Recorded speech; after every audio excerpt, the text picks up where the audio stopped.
आज बी ए सेकंड इयरच्या फोर्थ सेमचा तिसरा नवीन चॅप्टर आपण सुरू करणार आहोत.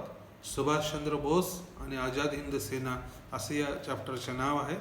यात आपण सुभाषचंद्र बोस यांचा प्रास्ताविक बघणार आहोत आणि तिथून मग त्यांच्या कार्याविषयी माहिती समजून घेणार आहोत. तर सुभाषचंद्र बोस यांचा जन्म 23 जानेवारी 1897 रोजी कटक येथे झाला. त्यांच्या पूर्वजांनी बंगालमध्ये मोठमोठ्या पदांवर काम केलेले होते. वडील जानकीनाथ हे कटकला वकील होते. सुभाषचंद्राच्या आईचे नाव प्रभावती देवी होते. बालपणापासूनच सुभाषच्या विचारांवर स्वामी विवेकानंद, अरविंद घोष यांच्या विचारांचा प्रभाव पडलेला होता. त्यामुळे काही काळ सुभाषचंद्र बोस हे अध्यात्माकडे वळलेले आपल्याला दिसून येतात. एवढेच नव्हे तर गुरुच्या शोधार्थ त्यांनी हिमालयामध्ये भटकंती देखील केली होती. परंतु कालांतराने ते तेथून परत आले, कारण त्यांचा मूळचा जो पिंड होता तो देशभक्ताचा होता आणि तोही कट्टर देशभक्ताचा होता. आणि म्हणून प्रखर देशभक्तीचे ते जे आहे ते सुभाषचंद्र बोस यांच्या प्रत्येक कृतीतून आणि त्यांच्या करणीतून दिसून येते. शिक्षण घेत असताना एका इंग्रज शिक्षकाने भारतीयांचा अपमान करणारे शिक्षण म्हणजे शब्द उच्चारल्याने सुभाष बाबूंनी त्या शिक्षकाला चांगलंच फटकारलंय. परिणामी त्यांना महाविद्यालयातून काढून टाकण्यात आले. त्यावेळी आशुतोष मुखर्जी कलकत्ता विश्वविद्यालयाचे कुलगुरू होते. त्यांनी स्वतः प्रयत्न करून सुभाष बाबूंना दुसरा महाविद्यालयात प्रवेश मिळवून दिला. त्यांनी काही काळ पुण्यामध्ये देखील आपले शिक्षण घेतले. पुढे सुभाषचंद्र बोस उच्च शिक्षणासाठी इंग्लंडला गेले आणि तेथून त्यांनी भारतीय नागरी सेवेतील सर्वोच्च ICS ही परीक्षा पास केली. त्यावेळी त्यांना भारतामध्ये मोठ्या मरातबाची आणि लठ्ठ पगाराची नोकरी नक्कीच मिळू शकली असती. परंतु देशसेवेचे व्रत पुढे असल्यामुळे सुभाषचंद्र बोस यांनी सरकारी नोकरीची ऑफर स्वीकारली नाही. काही काळ शिक्षण क्षेत्रामध्ये नोकरी केल्यानंतर सुभाषबाबूंनी स्वराज्य पक्षाच्या फॉरवर्ड या वृत्तपत्राचे संपादन केले. येथूनच काँग्रेसच्या कार्यामध्ये त्यांचा प्रवेश झाला. ब्रिटिश सत्तेविषयीच्या सडेतोड विचारामुळे त्यांना अनेकदा तुरुंगात देखील जावे लागले. 1925 मध्ये मंडालेच्या तुरुंगातून वहिनीला लिहिलेल्या पत्रात सुभाषबाबू म्हणतात की 1 वर्षापासून देशापासून दूर राहिल्यानंतर आज मला जाणवते की आपली मातृभूमी किती सुंदर आणि प्रिय आहे. वियोगामुळे आज मातृभूमीविषयीचे जे काही प्रेम आहे ते अधिकच उफाळून आलेले आहे. स्वर्गापेक्षाही प्रिय वाटणाऱ्या मातृभूमीसाठी हाल अपेष्टा सहन करण्यात देखील आनंद आहे.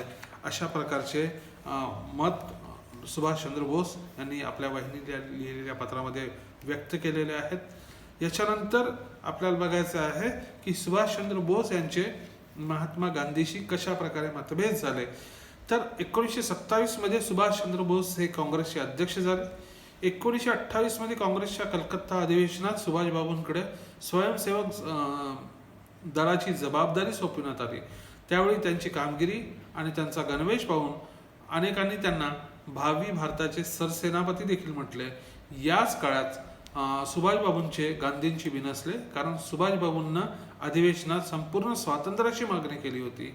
अहिंसेच्या मार्गाने स्वातंत्र्य मिळणार नाही, त्यासाठी सशस्त्र संघर्ष करावाच लागेल असे ठणकावून सांगतानाच स्वातंत्र्याची चळवळ अधिक तीव्र करावी आणि ब्रिटिशांना हिंदुस्थान सोडून जाण्यास भाग पडावे अशी त्यांनी मागणी केली. शिवाय काँग्रेसला आता प्रभावी नेतृत्व हवे असेही सुभाषचंद्र बोस म्हणाले आणि त्याच्यामुळे मग गांधींशी त्यांचे मतभेद झाल्याचं आपल्याला दिसते.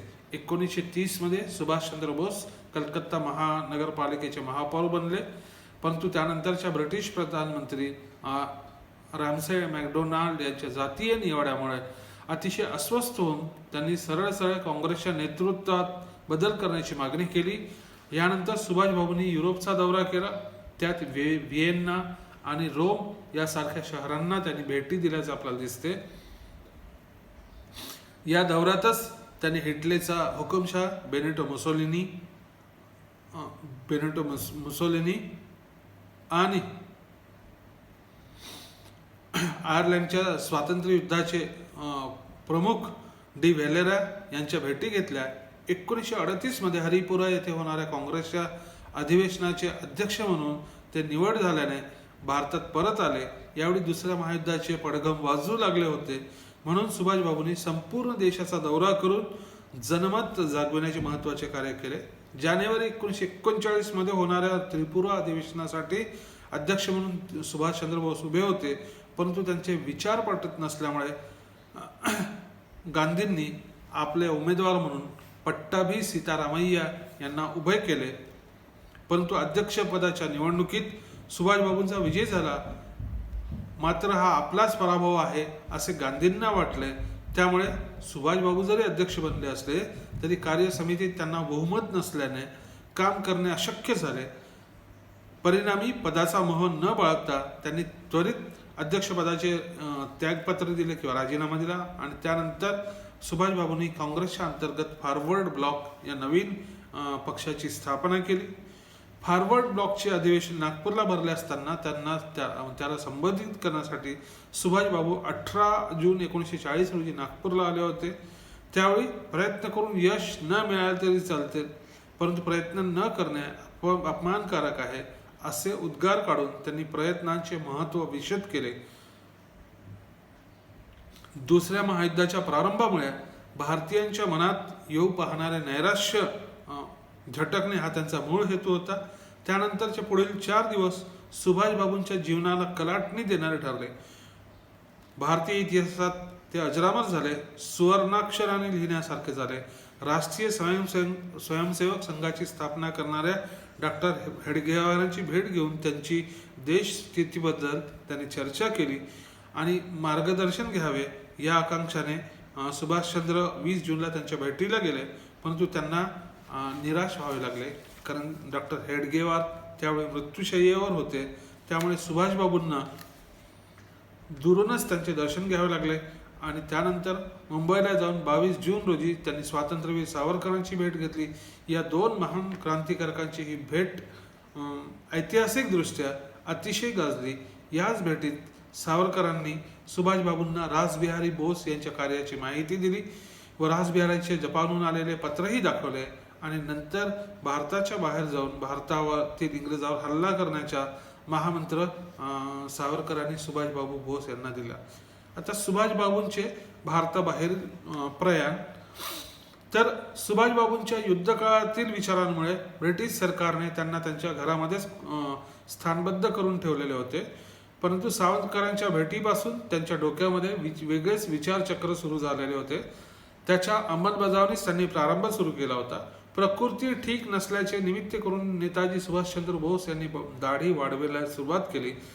त्यानंतर दाढी वाढविलेले, पठाणी परिधान केलेले, इस्लामी लाल टोपी घातलेले व जियाउद्दीन असे नाव धारण केलेले सुभाषबाबू ब्रिटिश पहाऱ्यातून निसटले व त्यांनी थेट काबूल गाठले. तेथून रशिया आणि नंतर तेथून जर्मनीत गेले. बरेच दिवस सुभाषबाबूंचा ठाव ठिकाणा न समजलेल्या भारतीयांना अचानक बर्लिन रेडिओवरून सुभाषबाबूंचा धनगंभीर, दमदार आणि चीन परिषद आवाज ऐकू लागला. आपल्या भाषणात इंग्रजांसाठी लढणाऱ्या भारतीय सैनिकांना खडसावून सुभाषबाबूंनी भारतीयांना इंग्रजाविरुद्ध लढण्याचे आवाहन केले. 7 समुद्रापलीकडील सुभाषबाबूंच्या या उद्गारामुळे लक्षावधी भारतीयांच्या चेतना जागविल्या गेल्या. दुसऱ्या महायुद्धात जर्मनी इंग्लंड विरुद्ध लढत असल्यामुळे आपल्या कार्यसिद्धीसाठी जर्मनीची मदत मिळवण्याचा सुभाषबाबूंचा प्रयत्न होता, परंतु महायुद्धातील आशियाई आघाडी जपान सांभाळत असल्याने हिटलरने सुभाषबाबूंना जपानला जाण्याचा सल्ला दिला. जर्मन पाणबुडीतून त्यांना जपानला पोहोचवून देण्यात आले. तेथेच त्यांनी जपानचे प्रधानमंत्री टोजो यांची भेट घेतली आणि त्यांच्याकडून मदतीचे आश्वासन घेतले. चर्चेदरम्यान टोजोने ही बाब स्पष्ट केली की भारतातून ब्रिटिशांची सत्ता नष्ट झाल्यानंतर भारतीयांची सत्ता त्यांच्याकडेच सोपविली जाईल.